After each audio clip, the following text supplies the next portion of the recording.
જે માણસ દેવ પર વિશ્વાસ સોને તમે કરીએ છે પછી આત્મિકતામાં ધનવાન નથી,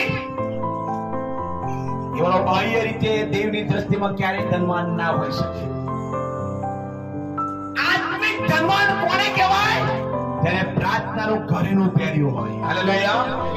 જેને પ્રાર્થનાનું આભૂષણ પહેર્યું હોય, જે બાપની સાથે વાત કરવાને માટે તરફતો હોય, બાપની સાથે સવારે હું ક્યારે વહેલો ઉઠો કે બાપની સાથે હું બેસ, આ આત્મિક ઘરેણું, પ્રાર્થનાનું ઘરેણું, પ્રે જેને પહેર્યું હોય એવાળો આત્મામાં ધનવાન કહેવાય.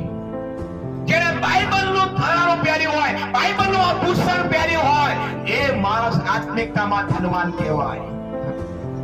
જે માણસ ઉપવાસ કરતો હોય એ આત્મિકતામાં ધનવાન કહેવાય.